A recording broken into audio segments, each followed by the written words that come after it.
Now let me sing to my well-beloved, a song of my beloved regarding his vineyard. My well-beloved has a vineyard on a very fruitful hill. He dug it up and cleared out its stones and planted it with the choicest vine. He built a tower in its midst and also made a winepress in it. So he expected it to bring forth good grapes, but it brought forth wild grapes. And now, O inhabitants of Jerusalem and men of Judah, judge, please, between me and my vineyard. What more could have been done to my vineyard that I have not done in it? Why then, when I expected it to bring forth good grapes, did it bring forth wild grapes? And now, please let me tell you what I will do to my vineyard. I will take away its hedge, and it shall be burned, and break down its wall, and it shall be trampled down. I will lay it waste. It shall not be pruned or dug, but there shall come up briars and thorns.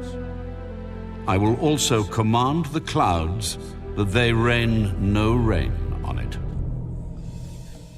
For the vineyard of the Lord of hosts is the house of Israel, and the men of Judah are his pleasant plant. He looked for justice, but behold, oppression, for righteousness, but behold, a cry for help. Woe to those who join house to house. They add field to field, till there is no place where they may dwell alone in the midst of the land. In my hearing the Lord of hosts said, Truly, many houses shall be desolate, great and beautiful ones without inhabitant. For 10 acres of vineyard shall yield 1 bath, and a homer of seed shall yield 1 ephah. Woe to those who rise early in the morning, that they may follow intoxicating drink, who continue until night, till wine inflames them. The harp and the strings, the tambourine and flute, and wine are in their feasts. But they do not regard the work of the Lord, nor consider the operation of his hands. Therefore my people have gone into captivity, because they have no knowledge. Their honorable men are famished, and their multitude dried up with thirst. Therefore Sheol has enlarged itself and opened its mouth beyond measure.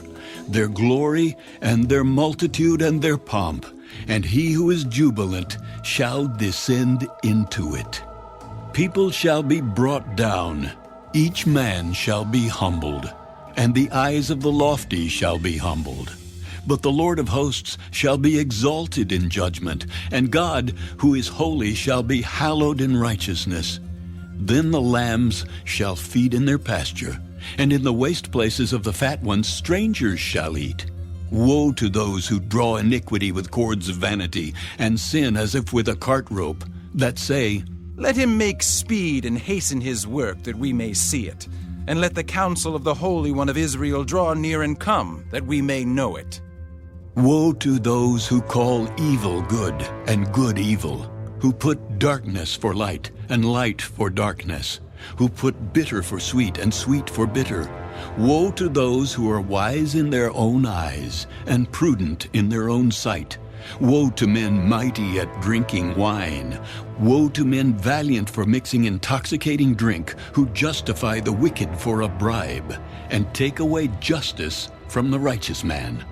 Therefore, as the fire devours the stubble, and the flame consumes the chaff, so their root will be as rottenness, and their blossom will ascend like dust, because they have rejected the law of the Lord of hosts, and despised the word of the Holy One of Israel. Therefore the anger of the Lord is aroused against his people. He has stretched out his hand against them and stricken them, and the hills trembled. Their carcasses were as refuse in the midst of the streets. For all this his anger is not turned away, but his hand is stretched out still. He will lift up a banner to the nations from afar, and will whistle to them from the end of the earth. Surely they shall come with speed, swiftly.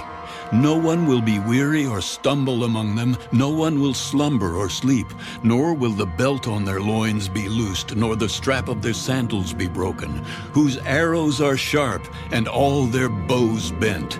Their horses' hooves will seem like flint, and their wheels like a whirlwind. Their roaring will be like a lion. They will roar like young lions. Yes, they will roar and lay hold of the prey. They will carry it away safely, and no one will deliver. In that day they will roar against them like the roaring of the sea. And if one looks to the land, behold, darkness and sorrow, and the light is darkened by the clouds.